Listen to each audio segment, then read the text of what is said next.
Welcome to the Take the North podcast. I'm David Haugh on the Mully and Haugh show on 670 The Score. Dan Wiederer from the Chicago Tribune covering the Bears. And we are in the midst of the off-season. Big news today, Dan. Caleb Williams has declared for the NFL draft. He did that on Monday. Obviously, it's a big story in Chicago for obvious reasons. I thought his statement, which he posted on Instagram, was more reflective than maybe people expected, but I think it reflected a young man who seems to be maturing, has always wanted to be an NFL quarterback. And if you're starting to check off the boxes and Ryan Poles is looking for at the human being, this was a pretty human announcement for Caleb Williams. Yeah, well, look, one Instagram post is not going to get you to the bottom of a human being. As much as it may seem in today's world that is the true mirror into someone's soul, there's a lot more to it and a lot more homework that needs to come. I have a feeling this is not going to be the first time or the last time that we talk about Caleb Williams here. If my calculations are correct, as we record this here on January 16th, we are 100 days from the NFL draft. And I have a feeling over those next 100 days, David, that this conversation is going to take a lot of twists and turns, and it's going to have a lot of layers to it, because I think some of this, and particularly as it relates to Ryan Poles and the Chicago Bears, is sorting fact from fiction on who Caleb Williams is as a quarterback, who he is as a person, and then trying to figure out whether it makes sense to marry him up with your organization with the hopes of ultimately trying to win championships, multiple plural. Yeah, I think that will be the case. So there's a lot of work to be done. I do think that from a football perspective, the debate is pretty easily decided, and because you look at the body of work, if you will, and you also hear from the people evaluating talent for a living. And from a football perspective, there's a lot to like, and there's a reason why people have been waiting for him to come out in the draft. The other stuff, we'll wait and see. Character is a big factor. And you're right. There's 100 days until the draft. Wow. Yeah. It seems like it's going to drag on. But I do think this, before we get to some of the opinions, and we're going to talk about Caleb Williams today, we're going to talk about the offensive coordinator search, and we're going to talk about what happened over the weekend in the super wild card round of the NFL playoffs. When you watched that first round of the NFL playoffs, as I said on the Mully and Haugh show, I think you came away convinced that when you have elite quarterback talent, you have a chance. And the Bears are at the doorstep of having that, and they're plop in a first-year starter onto a team with a ready-made defense, and you could get excited about next season, even with the Lions and the Packers still doing special things this season. Yeah, I mean, look, like there was this line of thinking 2 months ago that because really good quarterbacks sometimes struggle, it means that struggling quarterbacks are destined to be really good. And I think what we have seen in this first set of playoff games in the wild card round is that good quarterback play is just different. You watched Josh Allen take apart the Pittsburgh Steelers. You watched C.J. Stroud on Saturday evening take the Texans to levels that 11 months ago would have been unimaginable. You watched Jordan Love destroy the Green Bay Packers in a way that was surgical, methodical, and didn't have to do a lot, but what he did do was make big plays. And you just see that this is the engine here. Now look, like a quarterback needs support. It needs a supporting cast, needs a good offensive line, needs a play caller that is on the same page and can marry those things up. But people are trying to trick themselves into different psychologies here to make themselves feel better about their own desired outcome. This is a quarterback-driven league where the best quarterbacks are consistently going to be the ones chasing the championships year after year after year. And it's no coincidence that Patrick Mahomes and Josh Allen will meet up again in the playoffs this coming week for what is certainly seeming like it's shaping up to be kind of a Brady Manning, frequent January reunion tour.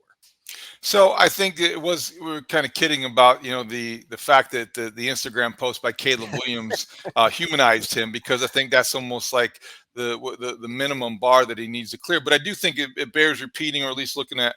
There were a couple things that I think were, I don't know if you want to say myths dispelled, but he did say that he would be honored to play for the Bears. He did say that he was, wanted to be able to. He didn't say anything in there to reinforce some of these myths that have been perpetuated about he wouldn't play for the Bears, he was going to go back to USC. Any of that, any of the language that he used to announce in his announcement stand out to you, Dan, or is relevant or worth pointing out? Well, no, look, like I'm trying to figure out the best way to phrase this for an open-minded audience that has to go along for the ride here in these next 100 days and understand that we're going to be in the Chicago audience consistently learning more about who Caleb Williams is and who he isn't. What drives me insane, as you well know, as my friend David, is that this stuff on social media that concocted realities that people make up and then spread and then use as you know the basis of their evidence for why one decision should be made or why one decision shouldn't be made. It's mind-numbing. It is insane, and it's only going to amplify and get worse over the next 100 days. I think what we need to learn more about Caleb Williams is, how do his teammates feel about him? How have they felt about him in his last several stops and his last several teams? What is it that motivates him?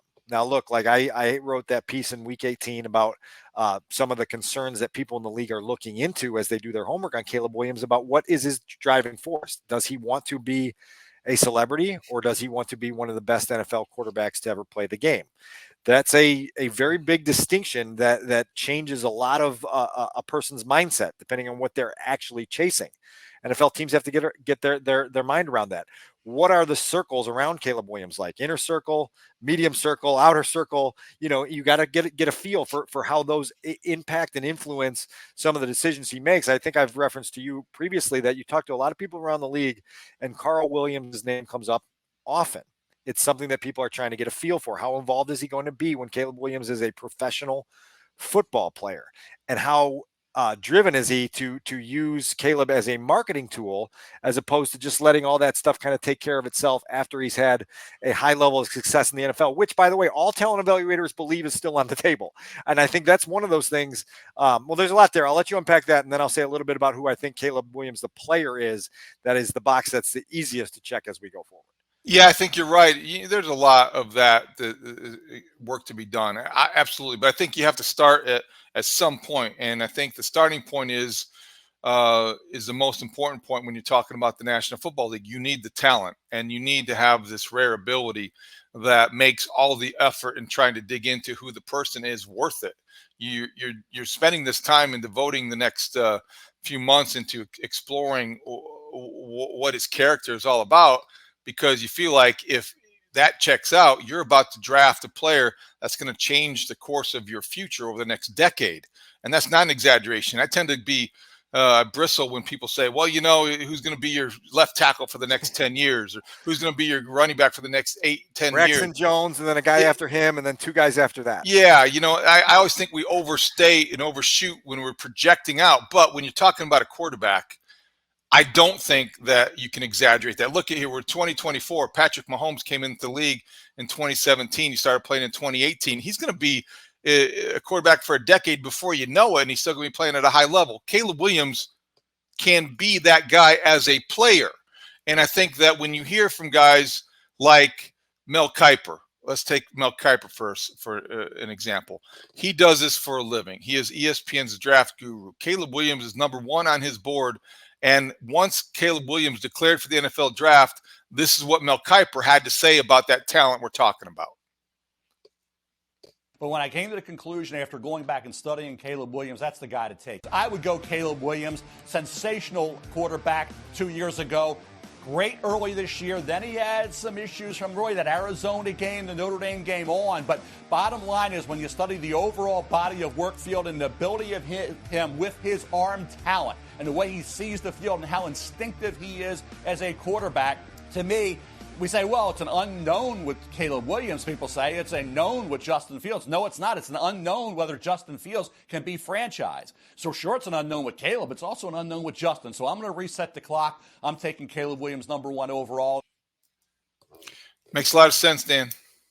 No question. And I talked to Mel's colleague, Jordan Reed from ESPN, and there's a story up at ChicagoTribune.com off a conversation we had a couple weeks ago about why Caleb has been the top quarterback prospect on his board for a long time. And it is about some of those things that Mel talked about. It's the vision, it's the feel for the game, it's the understanding inside the pocket on how to move around and create throwing lanes and make those big plays. Now, there will be a lot of research to be done on why he is, number one, so dynamic as an improvisational playmaker, but whether that has created some bad habits in college where it's become a crutch for him to, I'm in a little bit of trouble in the pocket, I'm going to escape because I know I can be a high-level playmaker out here. And so how can you rein that in if you're an NFL team trying to get him to play within structure? But I reflect on all the conversations I've had with people around the league over the last month.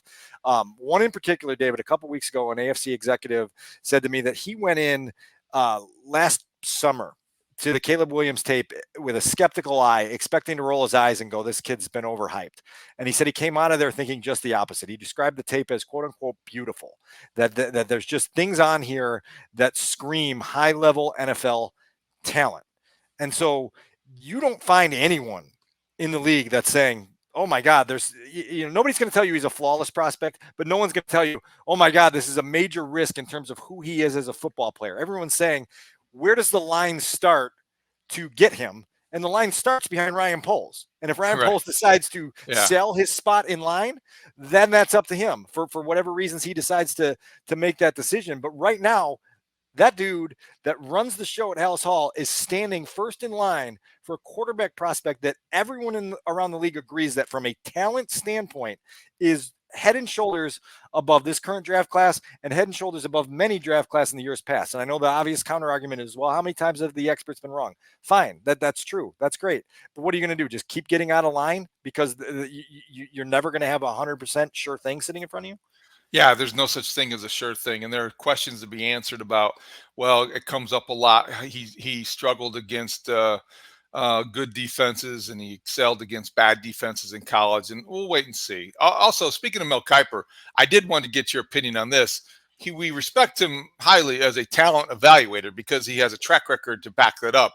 I don't know if he would be my first choice as personnel guy based on his opinion that Justin Fields could draw the Bears the 8th overall pick as he projected in that same podcast on ESPN. I believe that seems to be a bit high. He referenced the Falcons at number 8 as of somewhere that could maybe a team that would be interested in Justin Fields and giving up the 8th overall selection for a quarterback that, in Mel's words, even had yet to really arrive. I just wondered if that was if the Bears got a second round pick for Justin Fields, I think they would be thrilled for that. Yeah, no, and that was incongruent with Mel saying in the clip you just played that Justin hasn't proven that he can be a franchise quarterback, and then saying that some team in the top 10 of this year's draft is going to give away that top 10 pick to race to get him. There's a couple dynamics in that conversation that need to be stressed. Number one, we talk about Caleb Williams, Drake May, J.J. McCarthy, Michael Penix Jr., Jaden Daniels. There is a quarterback crop here that appeals to a lot of NFL teams here. A lot of those teams are going to try to see if they can land a rookie quarterback in the draft before they pivot and say, let me get another team's cast off here to come in and fill my hole, right? And so that's something that you're going to have to keep tabs on. The other part of this is like when we start linking up teams that don't have coaches with picks that they're going to trade away, it gets a little bit dicey. I mean, Bill Belichick interviewed with the Atlanta Falcons this week. Do we know what he thinks of Justin Fields? Is he really ready to give away the number 8 pick in his first draft as the Atlanta Falcons coach, if he becomes the Atlanta Falcons coach, to go make that trade and after coaching Tom Brady for 2 decades, suddenly say that this is the guy that I want to use the number 8 pick on to build on going forward? So anyway, that's just an entry point to say, like, there is just going to be so much speculative rumor flying around here in the next 100 days that we just got to be really careful about understanding what's real and what's not. It's not going to be easy. Right now, I don't think it's real in NFL circles that Justin Fields is going to net a top 10 pick from any team that's looking to get a quarterback. Well put. Before we move on to the offensive coordinator search and some other things, anything else about the quarterback situation? No, I mean, like, I guess we can re-echo this sentiment for months, but like, the Bears are in an ideal situation here. They're first in line in a quarterback draft that has a prospect that people are drooling to at least further research. You know what I mean? And there's just a weird backlash on social media about how good of an opportunity that is. And it's just an undeniable opportunity and I don't know what your sentiment is after talking to a lot of people over the last couple of weeks in terms of the level of opportunity that's here and how strange it is for a city that has dreamed of an opportunity like this for decades to suddenly be very averse to this said opportunity that is sitting right in front of them. I think people understand that, and I think they are arguing over which quarterback to keep, but maybe that's going to be muted a little bit in the weeks to come as the consensus, I think, becomes even more obvious and louder about Caleb Williams. I did kind of related to that, though. I found myself thinking out loud on the air on Tuesday morning, which can be a dangerous thing to do. It's such a good situation that I wondered if the Bears, if Kevin Warren, if Ryan Poles, if the McCaskies took a step back after Wednesday's proceedings and they looked at this, and as things developed, they got further away from that day. Like somebody said in the room, hey, what are we doing? Why are we have this rare opportunity? You're going to draft a quarterback first overall. You've got a defense that's ready to win now. And with due respect to Matt Eberflus and what he is and represents as a head coach, you have an unprecedented field of qualified head coaching candidates available. And on Monday, the Los Angeles Chargers tweeted, "We have interviewed Jim Harbaugh." The Atlanta Falcons, in a remarkable tweet, one of the highlights of X ever, "We have interviewed Bill Belichick." You have Mike Vrabel available. You have Pete Carroll available. Mike Tomlin stormed away from the podium after the Steelers lost to the Bills because somebody asked him about his contract, leaving his future in doubt and a source of speculation. I've just named 5 guys that, with all due respect to Matt Eberflus, would be clear-cut upgrades at the head coaching position at a time in your history, at a juncture in your development where it is a huge, huge opportunity. And I just wonder, has anybody said that, okay, are we sure about this? Now, I guess Tomlin did come back later and say he wanted to coach the Steelers in 2024. But even without the inclusion of Mike Tomlin, you've got people out there that I wonder why the Bears did what they did with each day that passes. Ben Johnson just led the Lions to a playoff victory on Sunday night, is getting ready to host another playoff game, 2 home playoff games in Motown in the same calendar month. Less proven, but good point. I mean, you're right. Yeah, offensive-minded young guy. Yeah, offensive-minded young guy who's drawn a lot of raves around the league and is going to get a lot of activity here in terms of people interviewing him. It's a question that's going to be asked for years, and it has to be asked for years. I started asking this question after Ryan Poles initially hired Matt Eberflus because I still, 2 years into this, can't understand the full-hearted union between those two guys. It doesn't match in my head in terms of the 2 guys I know and what Ryan's about and what Matt is. So the question is worth asking until the Bears either have high-level success or high-level failure that causes them to move in another direction. Without question, these decisions come up all the time. It's a high-stakes game of poker that they're playing. I think they considered all these things. I think that's why the decision last week dragged into Wednesday morning. I think it's why there has been consistent dialogue and back and forth inside that building. But they have made this decision, and now the most important thing they can do from here is figure out who their coordinators are going to be, right? Because that's going to be the next, spare part that you add into your car that tries to push you toward a championship. And that's a huge hire here, right? And it's a different kind of hire than the ones you just named. It's a hire that you have to really take seriously, and it's going to be very instrumental in the direction of this team. Yeah, you're right. I mean, it just seems to me incongruous to have a team president speak with such ambition and lofty goals and rhetoric, and then turn around and embrace the status quo at the most important, staff position in your coaching staff as a head coach. It's a fair question.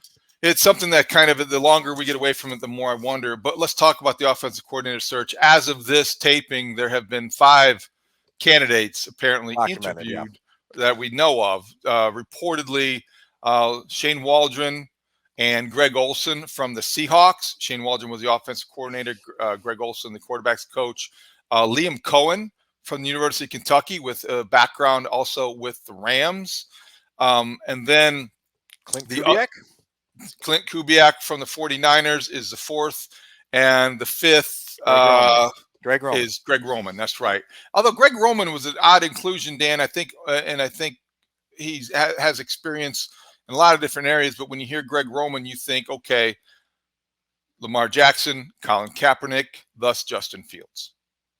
Yeah, Tyrod Taylor in between those two guys as quarterbacks he's worked with.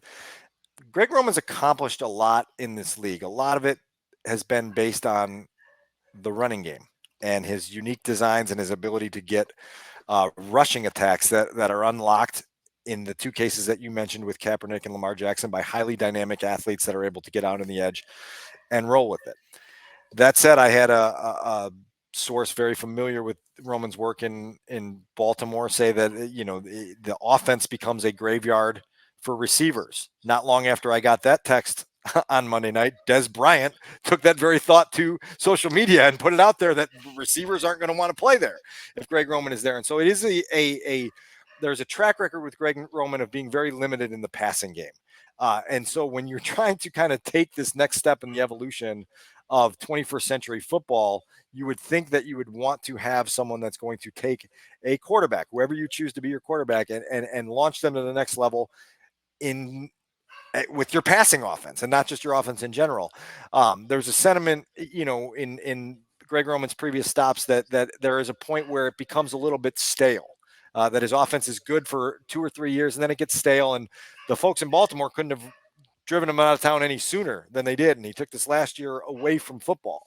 So these are things to consider as we're having conversations on those names. Look, like whoever the Bears hire, again, they're going to have to explain to us why they hired that person. And then along with that, what philosophically led them down the path of all the other interviews that they did. And back on Wednesday, when Ryan Poles did meet the media, he was asked about how this time around will compare to the last time around. Putting together a coaching staff, yeah. Putting together a coaching staff when he did so 2 years ago. And this is what Ryan Poles had to say. We're going to work really closely. I think when you first jump into this, it's the speed is really, it's up to speed, and there's a lot of coaches on flights all over the place. So, and we were both getting in the door. So, I think we'll work hand in hand on this and have some really good conversations so that we make the best hire possible. So that's in reference to how he will be working with Matt Eberflus to put together this list and pick the right coordinator. Dan, it stood out to me that of the guys that we mentioned so far that we know, there's no obvious links to Matt Eberflus, which I think does kind of raise the question about, is he putting together this list, or is this a list of guys he's interviewing at his general manager's behest? I mean, it seems like they're working closely. They are, as you might say, collaborating on this decision and trying to find their way to a decision that works best for the Chicago Bears. I was a little bothered by that answer a day after that press conference last week, just because it was almost an admission that, 2 years ago, we were both kind of new to our roles as general manager and head coach, and we kind of rushed to get a staff together, and in retrospect, it wasn't the best staff. And so now we're going to take a second swing at this. And it's like, all right, well, those 2 seasons we just lost with a coaching staff that now has had 10 members of it no longer part of the Chicago Bears, it's valuable time that was squandered because you were a little bit rushed in 2022 trying to piece things together. I don't know what you thought of that when you. And I think it also reflected what happened after that. Kind of, you could have predicted if you want to go back, and hindsight is 2020, but there was never maybe a cohesive plan to build a scheme around the skills of Justin Fields. And I think maybe it did seem, I don't want to say haphazard, but certainly pay as you go, if you will, make it up as you go along. And maybe that was reflected the haphazard way with which they approached the search, because everybody was in a bit of a hurry. Right. And you remember how wide the net was cast back then, and how many different general managers and head coaches the Bears interviewed over Zoom. And then they had a handful of them in to come in the building. And then Ryan sat down with 3, Dan Quinn and Matt Eberflus and Jim Caldwell. Look, like the further we get away from this, we're going to get a lot more sort of nuggets and details of the last couple of years. I will say this, when you reflect 2 years ago, and this will lead us into our next audio clip, Matt Eberflus was very convinced that the hire he was making of Luke Getsy to run his offense was the smart thing to do, that it was a coordinator candidate from an offense that he, as a defensive coordinator, had consistent difficulty stopping. And he wanted somebody that ran that Mike Shanahan style, Kyle Shanahan style offense. And so Patrick Finley of the Sun-Times asked Matt, he said, when you introduced Luke Getsy 2 years ago, you said this was a hire that we made with great confidence because this was the system that we had difficulty defending. How will that impact your search the second time around for an offensive coordinator? Here was some of that exchange. I think we have an open mind. You have an open mind and listen to these candidates and do a really good job of pulling that information and gathering it, and then also making good decisions to who we hire. There's a lot of different ways to do it, and I'm excited about getting that going. What do you want to be good at offensively? It depends on who's available for the skill, right? Who's available for that game. I think you have to do multiple that way, and who you playing. Is the team really good at stopping the run? And you're going to have to find other ways to move the ball down the field. And I think that's what we're talking about, the multiplicity of being able to bend and adjust, not only before the game, but also in game. Was that the sense that you got from players during exit interviews? I know we heard. That was an interesting answer. I didn't like that answer that much, to be honest with you. I felt like if you're going at, you do want to be able to adapt and adjust. That almost goes without saying. But I also think that if you're asked what you want to be good at offensively, it's like there's a clear mission statement, I think, within every head coach that you want to be able to establish an identity. What is that identity you're trying to establish? And I don't know that answer should change week to week. Multiplicity. That was a Michael Keaton movie back in the 90s, wasn't it? Yeah. So get your movie posters ready for whoever they hire, and you can Photoshop that face on Shane Waldron in Multiplicity. They have to figure. Mom, that's going way back. You have to figure out a way to unlock, obviously, the skill of your players, but you also have to have somebody that comes in with dynamic skin in designing an offense, and then obviously being capable of calling plays in a way that makes sense and put your players in consistent position to succeed. And so, like, Shane Waldron comes from the same family of offense here, you know what I mean? And so you basically, if you do that, you're saying we just think that he's probably going to be a better teacher and a better play caller than Luke was. But my sentiment, and this goes back a couple months as we've had this insane conversation in Chicago about Luke Getsy's shortcomings, and as I joked with you before the podcast, I'm surprised he's not in prison yet for how badly he was skewered in certain pockets of Chicago for his work here. But the sense was that Luke wanted to run the same style of offense that Matt Fleur is running for Jordan Love in Green Bay. It didn't fit with Justin. Justin doesn't have a quick enough trigger, and that's been documented now through 3 NFL seasons. It's not the greatest marriage, and he's not as good at taking some of the under center play action stuff and turning around and quickly seeing something and letting it fly into a window that may or may not be open at the time that he sees it. And so all of a sudden you've got a misfit between your quarterback and the coordinator, and the Bears, but bless you. And the Bears spent, chunks of 2 seasons trying to address the misfit between offense and quarterback. Something you can't afford in this next hiring cycle as you land on a new coordinator. And with that, David, you're going to talk to the 5 names that we just mentioned and presumably a handful of others before you make a hire.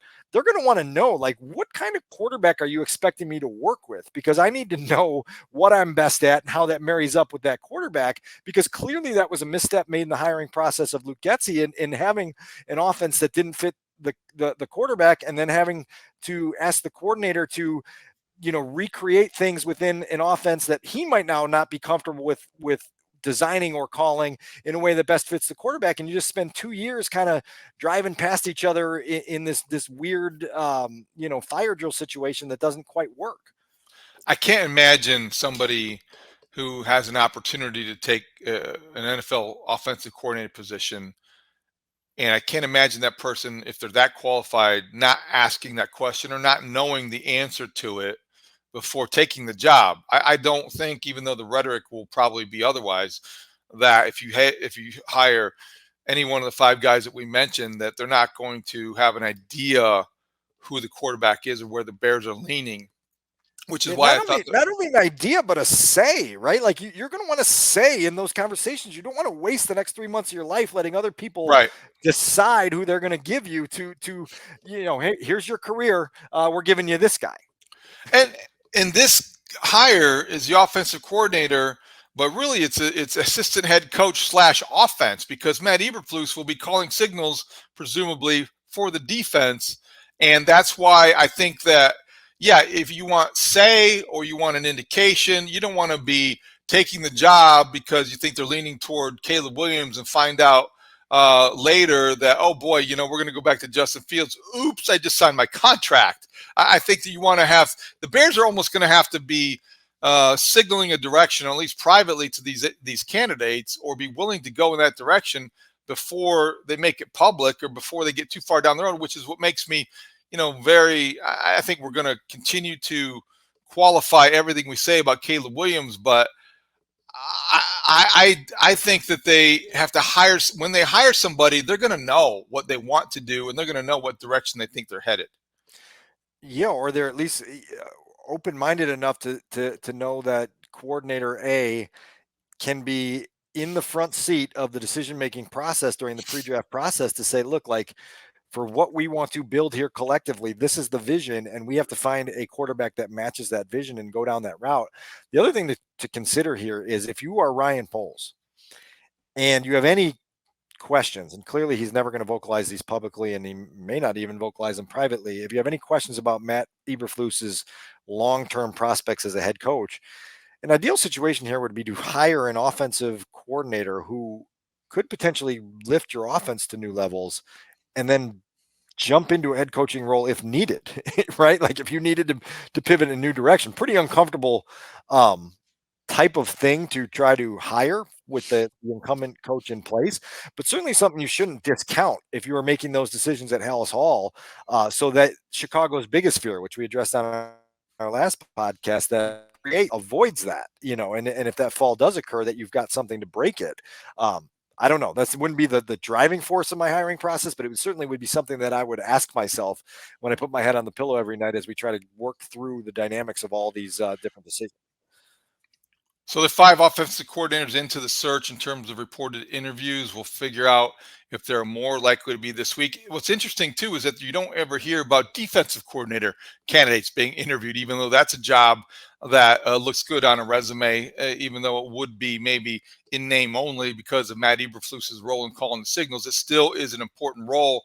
And I just wonder when that process gets started, or they have to take care of one before they take care of the other. Are they able to simultaneously search for coaches? It just depends on the way they want to approach it. Well, the radio silence on the defensive position would lead you to believe that there would be a heavy consideration for an in-house candidate, because once again, like on the offensive side, you're allowing your new coordinator to come in and choose a new quarterbacks coach, a new receivers coach, a new running backs coach. They're going to inherit the offensive line and the tight ends coach.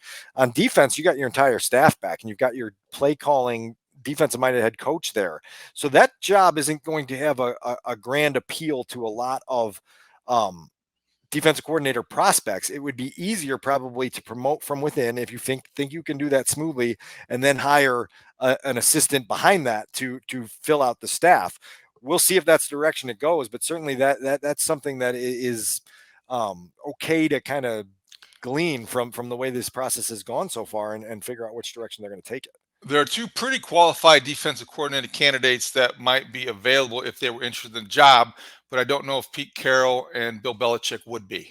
I don't think that they might be interested, although I would probably add them to my short list if I were Matt Eberflus. Okay, so the search continues. Caleb Williams declares for the draft. A lot of homework and legwork to be done. Anything else, Dan, before we get out of here for this episode of Take the North? Just wanted to give you a very public thank you for getting to see you at Cubs convention at the Sheraton over the weekend. I had my 10-year-old son with me, and you gave us the heads up. We came to see you before your baseball show at 9 a.m. on Saturday morning, and you told us, hey, Dansby Swanson's going to be coming by here in about a half an hour. You may want to stick close. My son was wearing his Dansby Swanson jersey at the time, and that was a nice insider tip that we got that helped make a young man's weekend. So Ryan is very thankful for that, and I wanted to thank you in front of our very adoring audience for that. That's great. Wasn't Dansby Swanson great with all the kids?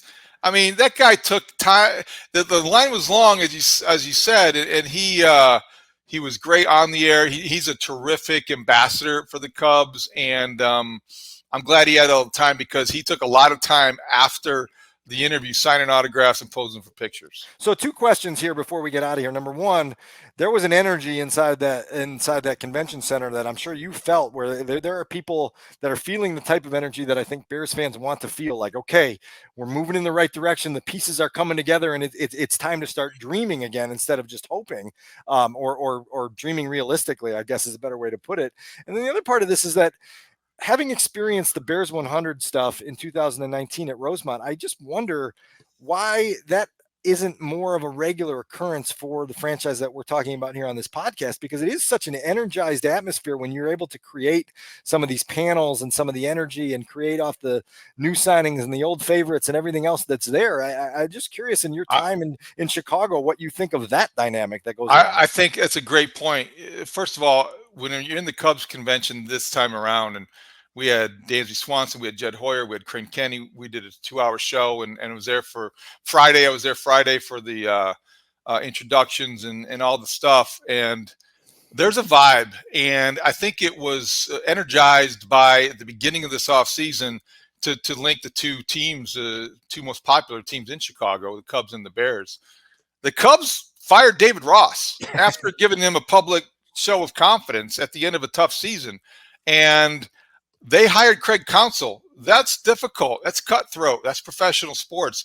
And that's a lot of the reason for the energy that you felt at the Cub convention. There's a feeling that this franchise has put the standard up here, and they're going to do anything they can to meet it. So I definitely think that was partly what you felt over the weekend. There's an urgency attached to poaching a working, an available manager and firing the one that you have, a guy who was popular. It's tough to be in charge, but Jed Hoyer's not afraid to make the tough decisions. The Cubs, if you remember, did that once before, firing Rick Renteria, their sitting manager, going out and getting Joe Madden. How'd that work out? So that's the first thing. And the energy you felt is real. And I definitely am glad Ryan got his picture with Dansby Swanson. Dansby Swanson's the nicest guy in the Cubs. And I loved his cowboy hat on Friday. Yeah. The other thing is with fan conventions, you're right about that. And I wonder if the Bears looked at what happened. The Hawks used to do this before. The Blackhawks used to do this every summer when things were going well for that franchise. And the Cubs have done it every year. It goes back to John McDonough. This was his brainchild back in the 80s. And I think the Bears have done this a couple times. They had the celebrations you mentioned in 2019. They had a fan convention, I think, at various times, but they haven't done it consistently. They should bring it back, because there's no better way to celebrate what you're trying to do and to connect with fans, because it's hard to leave an event like this without feeling positive about the team you support and spend a lot of your money, your hard-earned money, going to games and just supporting the team. Well, one thing we can agree on, we may not always agree with Bears fans, but we can agree that the passion of Bears fans is unrivaled. And events like that bring it out. And I even if it wasn't annually, you could do it, twice a decade or something, in a way that brings everyone together. It just feels like an opportunity that's there. 2019 again is one of the coolest weekends of my time at the Chicago Tribune, is covering all of that. It was a really, really cool event. And then being back there, seeing the Cubs put on a similar annual event this weekend, it just raised that question in the back of my head. It's hard to walk out of an event like that and be as cynical as when you walked in. And when you're the Bears, you can't ignore that reality, because what you have done here is you've made cynicism the conditioned response. So when they hear, whether it's offensive coordinator search, or whether it's retaining your head coach, or whether it's pivoting to draft a quarterback, there's always going to be this cynicism that's been appropriate and skepticism that they've earned. And the way to kind of attack that is to create happy moments. Now, if you're not going to be winning as much as you want to be winning, and they certainly haven't, then you should be doing things like this to try to reach out to your community, your fan community, who support you through thick and thin, and passionate about it, and try to create these memories and moments as best you can until the winning begins or resumes. Yeah, whether it's a convention and or eventually topic for another podcast. It's some sort of Bears museum that you can put at a new stadium somewhere. There's potential to continue to grow in this, but that's a totally different episode, and I'll let you get out of here. I like that. Okay, so that's a good idea. We'll tack that next time. We also will keep you up to date on the coaching search as it develops and any new developments when it comes to finding an offensive coordinator. So for Adam Sadzinski, our producer, Dan Wiederer from the Chicago Tribune, I'm David Haugh. Thank you for listening to the Take the North podcast. Great talk. See you out there.